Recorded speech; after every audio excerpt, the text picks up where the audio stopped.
அப்படின்ற எங்களை ரொம்ப பய பக்தியோட எங்க அம்மா வளர்த்தாங்க. எதுக்கா இருந்தாலும் ரொம்ப நான் ஒன்றும் இல்லை, உதாரணத்துக்கு சொல்ல போனா மந்த்லி டெஸ்ட் வைப்பாங்க இல்லையா, அதுல கூட ஒரு மூலையில கொஷின் ஆன்சர் பேப்பர்ல சின்னதா முருகா அப்படின்னு எழுதி ஒரு கோடு போட்டிருப்பேன். அது டீச்சருக்கு வாத்தியார்களுக்கு கூட தெரியாது. தெரிஞ்சாலும் அவங்களும் ஒன்றும் நினச்சிக்க மாட்டாங்க. ஏன்னா முருகான்னு எழுதி வைக்கிறோம், பக்திமான் போலுங்க அப்படின்னு தான் நினச்சிக்குவாங்க. அதை வந்து கொஸ்டின் பேப்பர் ஆன்சர் பேப்பர் கொண்டாந்து வீட்டில் காமிச்சோன்னா, பரவாயில்ல பத்தியா முருகர் நல்லா நல்ல முருகர் நல்ல மார்க் வாங்கி கொடுத்துக்கிறாரு பத்தியா அப்படின்னு பேசுவாங்க. எப்போ இருந்தாலும் நல்லா முருகர் கும்பிட்டுக்கணும், அப்பதான் நல்லா இருப்பேன் அப்படின்னு ரொம்ப பேசிக்கிட்டே இருப்பாங்க. அதனால எங்களுக்கு சின்ன வயசுல இருந்தே எங்களுக்கு பக்தி அதிகம். பக்தி அதிகம்னா அது அது மட்டும் பார்த்தா பரவாயில்ல, எல்லா விஷயத்திலையும் பார்ப்பாங்க. எல்லா விஷயத்திலையும் தான் யாருன்னா வந்து விரவு எதிர்க்கு வந்தா, ஐயோ அது கெட்ட சகுனம், இரு நில்லு போகாது அப்படின்னுவாங்க. யாரா பால் எடுத்துன்னு வந்தாலும் கெட்ட சகுனம், போகக்கூடாது இருன்னுவாங்க. திடீர்னு இந்த விதவைகள் யாரும் எதிர்க்கு வந்தாங்கன்னா, அறுத்துட்டு வரா, இருப்பா இருப்பா அப்படின்னுவாங்க. இதெல்லாம் வந்து எங்களுக்கு போதை மாதிரி எங்களுக்கு ஆகிப்போச்சு. இதெல்லாம் வந்து போதை மாதிரி எங்களுக்கு அதே அது மாதிரி அவங்க வந்தா வந்து சரியா நடக்காது போல இருக்கு, அது மாதிரி நாங்க நினைச்சுக்குவோம். அந்த மாதிரி பயத்தோடவே வாழ்ந்து வந்தோம். கடவுள் இருக்கிறார், நான் அதை வந்து மறுக்கல. கடவுள் வந்து கடவுள் எப்படி இருக்கிறார்? இருக்கிறார் கண்டிப்பாக.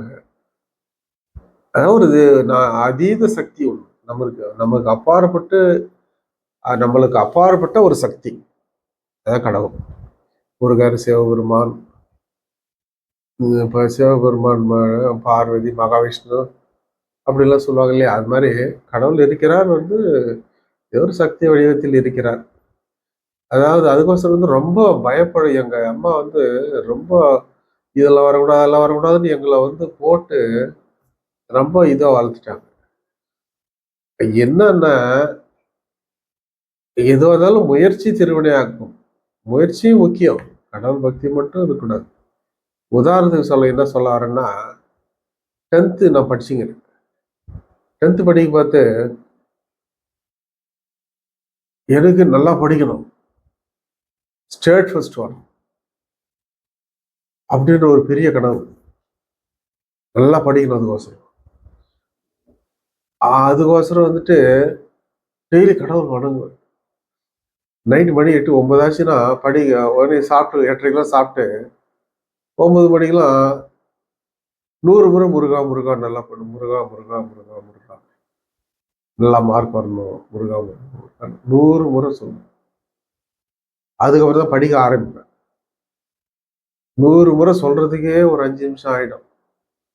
அப்புறம் வணங்குறது, கடவுள் வணங்குறது, அப்புறமா தான் படிக்க ஆரம்பிப்பேன். படிக்க ஆரம்பிச்சு ஒரு 5 நிமிஷம் தான் ஆகும். முருகா நாளையிலேருந்து கரெக்டாக படிக்கிற முருகா, நாளையிலேருந்து கரெக்டாக படிக்கிற முருகா, இன்னைக்கு தூக்கம் வருது முருகா, படுத்துக்கிற முருகா இன்னைக்கு மட்டும் அப்படின்ட்டு டெய்லி இதே கதை தான். 100 முறை முருகனை கும்பிடுவேன், 5 நிமிஷம் படிச்சுட்டு படுத்துக்குவேன். அப்புறம் எங்க மார்க் வரும்? 358 தான் மார்க். 72%, 71.5% தான். அதனால வந்து பக்தி இருக்கணும். சார் நம்மளை மீறிய ஒரு நம்மளை படைத்த நம்மளை மீறிய ஒரு சக்தி இருக்குது. அதே டைம்ல முயற்சியும் முக்கியம். அதுக்கோசரம் சொல்லணும். ரொம்ப பக்தி முத்தி போய் வெறும் கோயில் குளத்தை சுத்திட்டு வந்துட்டு போயிட்டு பரிசு எழுதிட்டா மார்க் வந்துடும். நல்லா படிக்கணும், அதுக்கோசரம் சொல்ல வந்தேன். அப்புறம் வந்து இப்போ வந்து பெரியவரான பிற்பாடு சின்ன வயசுல சொன்னாங்களே, விறகு எதிர்க்க வரக்கூடாது, பால் எதிர்க்க வரக்கூடாது, விதவைகள் எதிர்க்க வரக்கூடாது அப்படின்னு சொன்னாங்க இல்லையா. இப்ப எங்க அப்பா வந்து காலமாயிட்டார். நான் நல்லா சொல்லி காமிப்பேன். ஏம்மா நீ எதிர்க்க வராது, நீ வந்து இதுவாக தானே இருக்கிற, நீ எதிர்க்க வராது. அதாவது எனக்கு வர வர அந்த இதெல்லாம் கொஞ்சம் கொஞ்சமாக குறைக்க ஆரம்பிச்சேன். இவங்க பண்ணது ரொம்ப நம்மளை சித்திரவதை பண்ணி நம்மளை கொடுமைப்படுத்திட்டு இருக்கிறாங்க அம்மா. இதான் முதல்ல ஒரு பகுதியில் சொல்லியிருக்கிறேன். எங்கள் அப்பாவை வந்து அடிமை மாதிரி தான் எங்கள் அம்மா வச்சுருந்தாங்க. அதே மாதிரி தான் எங்களையும் வச்சுருந்துருக்குறாங்க. ஓஹோ, இவங்க நம்மளை எல்லாம் அடிமையாக வச்சுருந்துருக்குறாங்க. அதாவது இவங்க இஷ்டப்படி நம்மளை கொண்டு வந்தாங்க, இதை இவங்களுக்கே சொல்லி கொடுக்கணும் அப்படின்ட்டு. எங்கன்னா கிளம்புனா, எம்மா தூரம் போ, நான் கிளம்பி போகாது நீ எதிர்க்கு வரக்கூடாது, அப்படியே வாழ்க்கையே வெறுத்துருவாங்க அவங்க. நீ தானே சொன்ன அர்த்தம் எதிர்க்கு வரக்கூடாதுன்னு, அப்புறம் உனக்கு ஒரு சட்டம் மற்றவங்களுக்கு ஒரு சட்டமா அப்படின்னு கப்பு சிக்கணும் முடியும். ஏன்னா மேரேஜுங்களில் போனால் முதல்ல வந்து எங்கள் அம்மாவுக்கு அம்மாக்குறாங்க குள்ளமாக இருப்பாங்க. குள்ளச்சின்னே பேர், குள்ளமாக ரொம்ப குள்ளமாக இருப்பாங்க. ஆனால் இந்த தாலி கட்டுற முகூர்த்த நேரத்துக்கு எங்கே இருப்பாங்கன்னு தெரியாது. அந்த தாலியை பிடிச்சிக்கின்னு போஸ் கொடுப்பாங்க. இவங்க தான் அங்கே இருப்பாங்க. தாலி அப்படியே பிடிச்சிக்கின்னு நேராக இருக்கணும். நேராக தாலியே ஒரு இப்படி கவுத்து வச்சு கட்டிடக்கூடாது, நிறுத்தி வச்சு கட்டணும். அதில் குறியா இருப்பான். நல்ல விஷயம்தான். அப்போ வந்து அவங்க எங்கள் தாத்தா இருந்தாரு, மாங்கல்ய ஸ்ரீ அவங்க. அதுக்கப்புறம் எங்கள் தாத்தா காலமாயிட்டவரோட அவர் போக மாட்டாங்க. ஒரு முறை என்ன பண்ண, ஒரு நண்பர் ஒருத்தருக்கு மேரேஜ், எங்க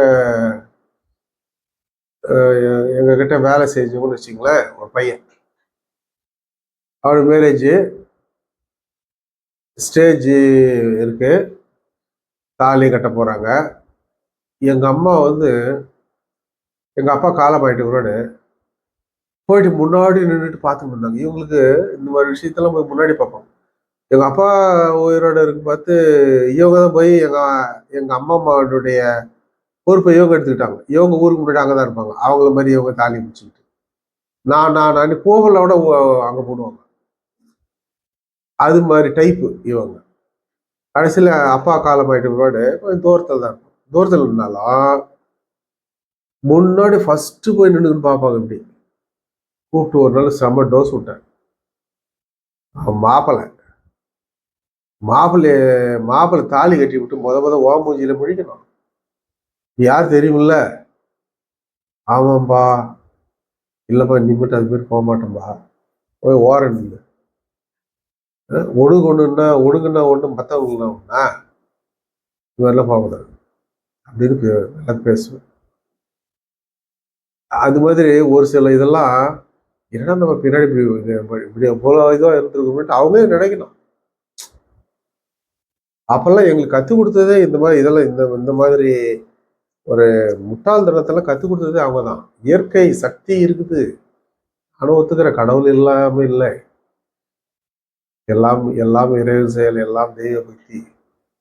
அதெல்லாம் வந்து நான் வந்து குறை சொல்லலை. எனக்கு ரொம்ப இருக்குதா, வணங்குவோம், நல்லதை செய்வோம், நல்லதை நினைப்போம். கண்டிப்பாக வந்து ஒருத்தருக்கு கெடுதல் நினைச்சோம்னா நான் வந்து சாமி கண்டிப்பாக கும்பிடுவேன்.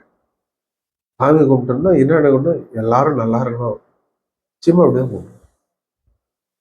எல்லாரும் நல்லா இருக்கணும் முருகா முருகா முருகா. அது அதே பழக்கமாகி போச்சு. மற்ற சாமி பேர்ல எனக்கு தெரியாது அவ்வளவா. ஏகப்பட்ட சாமி பேர் அதெல்லாம் தெரியாது. ஏன்னா சின்ன வயசுல இருந்தே முருகர் பக்தர். நல்லாவே முருகா, எல்லாரும் நல்லா இருக்கணும் முருகா, எல்லாரும் நல்லா இருக்கணும் முருகா, அப்படிதான் நான் வந்து கும்பிட்டு பழக்கம். அது மாதிரி இறை சக்தி இருக்கிறது. அதனால வந்து நம்ம முழுவதுமாக இறை சக்தி மீது போட்டுக்கிட்டு நம்ம சும்மா இருந்தா நமக்கு சாப்பாடு வந்துடும். நம்ம உழைக்கணும், நம்ம முயற்சி செய்யணும். நல்லது நினைச்சா நல்லதே நடக்கும். கெடுதல் செய்யற நினைக்கிறா கண்டிப்பா, அதாவது அரசன் நன்றே கொள்வான், தெய்வம் நின்று கொள்ளும் அப்படின்னு இல்லையா, அது முழுக்க உண்மை. இதுல எந்த விதமான மாற்று கருத்து கிடையாது. எனக்குலாம் அடுத்த பிறவியில போய் தண்டனை அனுப்ப வைப்பாங்க அதெல்லாம் கிடையாது. அந்த பிரிவில் அனுபவிச்சிருவாங்க. ஒருத்தர் தப்பு செய்யறாங்கன்னா அதனுடைய தண்டனை அடுத்த இது உடனே அனுபவிச்சிருவாங்க. உதாரணம் ஒண்ணு சொல்றேங்களேன். செஞ்சி பிரிவு அலுவலர், அதாவது பொதுப்பணித்துறையில செஞ்சியில ஜேஏ நான் பணி புரிஞ்சிட்டு இருக்கிறேன். அப்போ வந்துட்டு திரு பொறியாளர் பாண்டிச்சேரி அவரு பேரு கொஞ்சம் ஞாபகம் இல்லை, ராமமூர்த்தி சார். அவர் வந்து எனக்கு உதவி செயற் பொறியாளர். வடிவேலுன்னு ஒரு பொறியாளர், அவர் எனக்கு செயற்பொறியாளர். அப்போ வந்து இந்த பேக்கேஜ் ஒர்க், அதாவது பேக்கேஜ்னா இந்த நீர்வள நிலவள திட்டம் அப்படின்ற திட்டத்துல பணி நடந்துகிட்டு இருக்கு. அப்போ வந்து நான் வானு செக்ஷன்ல வேலை செய்யறேன். செஞ்சி பிரிவில் யாரு இல்லாததுனால நான் அடிஷனல் சார்ஜ். செஞ்சி பிரிவு, அதனால நான் செஞ்சி பிரிவுன்றதுனால எனக்கு சௌகரியமா இருக்கும். பக்கத்துல தான். ஒரு நாள் வந்து மாலை இன்ஸ்பெக்ஷன் வந்தாரு, எஸ்டிஓ வந்தாங்க, உதவி செய்யற என்னுடைய அடுத்த ஆஃபீஸர். இன்ஸ்பெக்ஷன் முடிச்சுட்டு சைட் எல்லாம் பார்த்துட்டு கிளம்பி போறாரு. மறுநாள் காலையில செஞ்சு பிரிவு அலுவலகத்தை உட்காந்துருக்கேன். பார்த்தா 2 லேடிஸ் வராங்க, ஏஇஸ். ஏஇஸ்னா அவங்க வந்து வேற ஒரு சப்டிவிஷன்ல இருந்து, வீடு சப்டிவிஷன், அந்த சப்டிவிஷன்ல இருந்து 2 பேரையும், நானும் ஒரு வேலை பார்த்துட்டு இருந்தேன் இல்லையா, 2 பேக்கேஜ் நான் பார்த்துட்டு இருந்தேன். பேக்கேஜ் 1ன்னா பேக்கேஜ் 2 அப்படின்னு ஒரு 2 பேக்கேஜ் பார்த்துட்டு இருந்தது. இதை வந்து எங்களை பார்க்க சொல்லி ஆர்டர் போட்டாங்க சார். நேத்திக்கே வரலான்னா நேரம் ஆயிடுச்சு, அதனால இன்னைக்கு வந்து ஜாயின் பண்றோம் சார் அப்படின்னாங்க. அதாவது ஒருத்தர் ஒர்க்கு பார்க்குறாங்க, அடுத்தவங்களை போடுறாங்க அப்படின்னா அந்த ஆள் சரியில்லை அப்படின்னு தான் அர்த்தம். அப்படி இருந்தாலும் நான் வந்துட்டு மனசாட்சியோட ஓரளவுக்கு நல்லா தான் வேலை பார்த்தேன். என்னவோ அவங்களுக்கு ஒரு செயற்பொறியாளருடைய உதவி செயற்பொறி, அவங்க 2 பேரும் டிசைட் பண்ணி போடுறது தான். சரி, அது என்னடா அது, நம்ம நேத்திக்கு சாயந்தரம் எல்லாம் இன்ஸ்பெக்ஷன் வந்தார் உதவி செயற்பொறியாளர், நம்ம கிட்ட இதை பத்தி எதுவுமே சொல்லவே இல்லையே, ஒரு வார்த்தை கூட. ஆனா நேற்று காலையிலே கைது ஆயிடுது போடுறேங்க அப்படின்னு நான் நினச்சிக்கிட்டேன். சரி அப்படின்ட்டு சார்ஜ், சிடிசி சார்ஜ் பேப்பர்லாம் எல்லாம் எஸ்டிமேட்டு, அதனுடைய அதுக்கு வேண்டிய ரெக்கார்ட்ஸ்லாம் அவங்ககிட்ட ஒப்படைச்சிட்டு அதுலேருந்து அவங்க ஒர்க் பார்க்குறாங்க. அவங்க ஒர்க் பார்க்கணும். 3வது நாள் வந்து செக்ரட்டரி, அவர் ஞாபகம் இல்லை, செக்ரட்டரி வந்து பிடபிள்யூடி செக்ரட்டரி, அவர் வந்து இன்ஸ்பெக்ஷன் வர்றார். இன்ஸ்பெக்ஷன் வந்து வந்த உடனே ஏதோ ஒரு ஒர்க் பார்க்குறாரு. அவரு வந்த நோக்கமே வந்து இவர் மேல பெட்டிஷன் போயிருக்கு, மேல ஏதோ பெட்டிஷன் போயிருக்கு. அந்த நோக்கத்துக்கோசம் தான் அவரு உடனே இன்ஸ்பெக்ஷன் வந்திருக்கிறாங்க. வந்துட்டு ஒரு சைடு போயிருக்கிறாங்க. அப்போ நான் தான் ஜேயா இருந்து என்னதான் துரத்தி விட்டாங்க. இந்த புது லேடிஸ் 2 பேரும் போறாங்க சைட்டுக்கு. செயற்பொறியாளர், உதவி செயற்பொறியாளர், உதவி பொறியாளர் 2 பேர். இவங்க தான் இன்ஸ்பெக்ஷன் கூட இருக்கிறாங்க. செக்ரட்டரி, சீஃப் செக்ரட்டரி கூட மொத்த எல்லா அவங்களுடைய ஹையர் ஆஃபீஷியல்ஸ்லாம் வருவாங்க. வந்த உடனே இவர் செயற்பொறியாளர் மேல இருக்கிற வேறு ஒரு பிரச்சனைகள் அப்படின்னு கேள்விப்பட்டேன். சைட்ல என்ன பிரச்சனைகள்ன்றதால எனக்கு தெரியாது. ஸ்பாட்ல 2 பேரும் சஸ்பெண்ட் பண்ணிட்டாங்க, ஒர்க்கு சரியில்லை அப்படின்ட்டு. இவங்க இல்லை சார், இவங்க நேத்திக்கு தான் வந்து சார்ஜ் எடுத்தாங்க அப்படின்ட்டு. சரி, லேடிஸ் நேற்று சார்ஜ் எடுத்துக்கலாம், ரைட், இவங்களை விட்டுருங்க, எஸ்டிஓவையும் சஸ்பெண்ட் கொடுத்துட்டு. 3வது நாள் டிவிஷன்ல இருந்து எல்லாம் பேசிக்கிறாங்க. என்ன சார், எப்படி சஸ்பெண்ட் பண்ணுவாங்கன்னு உங்களுக்கு தெரியும், நீங்க ரிலீவ் ஆகி வந்துட்டீங்க, நான் எங்க ரிலீவ் ஆகினேன், என்னை துரத்தி விட்டாங்க, தப்பிச்சிங்க சார், நீங்க இருந்தீங்கன்னா உங்களையும் சேர்த்து சஸ்பெண்ட் பண்ணிட்டு இருப்பாங்க, ஏதோ உங்களுக்கு நல்ல நேரம் அப்படின்னு எல்லாம் பேசிக்கிறாங்க. நானும் அப்பா நம்ம நல்ல நேரம் போல இருக்குது, எல்லாம் நல்லா தான் நினைச்சோம், நல்லா தான் ஒர்க் பண்ணோம், இவங்களுக்கு என்னவோ திருட்டு நினைப்பு ஏன் மேல. லேடிஸ் வந்து அவங்க இஷ்டத்துக்கும் பிடிச்சா பிள்ளையார் மாதிரி கரெக்டாக வச்சிருக்கலாம். இவன் வந்து ஒரு சில ஏடாமடியா பேசுவான். ஏன்னா நான் கொஞ்சம் எதுவும் இருந்தாலும் போல்டா பேசுவேன். இப்படிதான் இல்லை சார், இப்படிதான் சார் இல்லை, இப்படிதான் சார் இருக்கணும், இப்படிதான் செய்ய முடியும், அப்பதான் வந்து ப்ராப்பரா செய்ய முடியும் அப்படின்லாம் ரொம்ப நான் இதுவா பேசுவேன். நீர்வள நிலவள திட்டத்துல பல குறைபாடுகள் இருக்கு. இதெல்லாம் வந்து ஏற்கனவே சொல்லியிருக்கிறேன், அதிபுத்திசாலிகளை போட்ட எஸ்டிமேட். அதனால இதெல்லாம் வந்து டிப்ளமோடைய நாங்கெல்லாம் வந்து இதை சொன்ன ஏத்துக்க மாட்டாங்க. அதாவது மீண்டும் மீண்டும் சொல்றேன், புத்திசாலிகள் பிஇ ஹோல்டர்ஸ், அதிபுத்திசாலிகள் எம்இ, இந்த வீணா போனவங்க டிப்ளமோ ஹோல்டர்ஸ் அப்படின்றத எந்த பிஇ பொறியாளர் சகோதரர்களோ எம்இ பொறியாளர் சகோதரர்களோ தயவு செய்து தப்பா நினைத்துக் கொள்ளக்கூடாது. நான் வந்து இது உங்களுக்காக நான் இதை சொல்லலை, இது வந்து மாண்புமிகு அமைச்சர் அவர்கள் தெரிஞ்சுக்கணும் அப்படின்றதுக்கோசம் தான் இந்த வார்த்தையை நான் யூஸ் பண்ணேன்.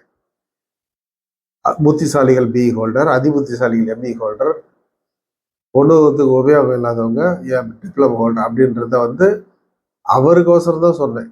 மற்றபடி நம்ம எல்லாரும் சகோதரர்கள் தான். அதை மனசில் வச்சுங்க. நான் வந்து சொல்றேன்னு நிறைய தப்பா எடுத்துக்காதீங்க மனசுல. எல்லாரும் நம்ம எல்லோரும் சகோதரர்கள். அது மாதிரி நீர்வள நிறைய குறைபாடுகள் இருக்கு. அது வந்து ரொம்ப நிறைய முட்டாள்தனமான இதெல்லாம் அதில் இருக்கு. ஏன்னா அதெல்லாம் சொன்ன யாரும் எடுத்துக்க மாட்டாங்க. ஏன்னா மேல இருக்கிறவங்கலாம் பெரிய ஆளுங்க, அதிபுத்திசாலிகள், அவங்க சொல்றதை தான் எடுத்துக்குவாங்க. அது மாதிரி ப்ராக்டிக்கலாக பண்ண முடியாதுங்க. இப்போ ஹைவே போடுறாங்க, ஹைவே பிரிட்ஜ் கட்டுறாங்க. ஹைவே பிரிட்ஜ் கட்ட பார்த்து பண்டு பிரிட்ஜ் வரும், ரெண்டுத்துக்கு ஸ்லோப் கொடுக்குறாங்க இல்லையா, அது லேயர் பை லேயராக தான் வந்து ரோலர் விட்டு கன்சல்டேட் பண்ணுவாங்க. ஏரி கரையில் வந்து இப்போ அதே மாதிரி தானே லேயர் லேயராக தானே போடணும். அது வந்து இப்படி ஏற்கனவே கரை இப்படி இருக்கும், அது மேலே சைடில் கொட்டுறதான், சைடில் கொட்டி டப்பு டப்பு டப்பு டப்புன்னு ஜேசிபியில் ஒரு பிளேட்டை வச்சு அடிக்கிறதான் டப்பு டப்பு. ஏதோ மடையும் செய்வான அந்த வேலையை முட்டாள் செய்வாங்களா? இங்க ஹைவேஸ்காரர் பார்த்தாவது நம்ம அதிபுத்திசாலிகள் எஸ்டிமேட் போடுறது இல்லையா? இதெல்லாம் கொடுமை. இதெல்லாம் எவ்வளவு கூப்பாட்டுக்குதான் எல்லாத்தையும் ட்ரிம் பண்ணி ஃபிளாட் ஆக்கிட்டு லேயர் லேயர் லேயர் லேயர் லேயரா போட்டு அரடி முக்காலடி ஒரு லேயரா எல்லாம் ரோல் பண்ணணும்.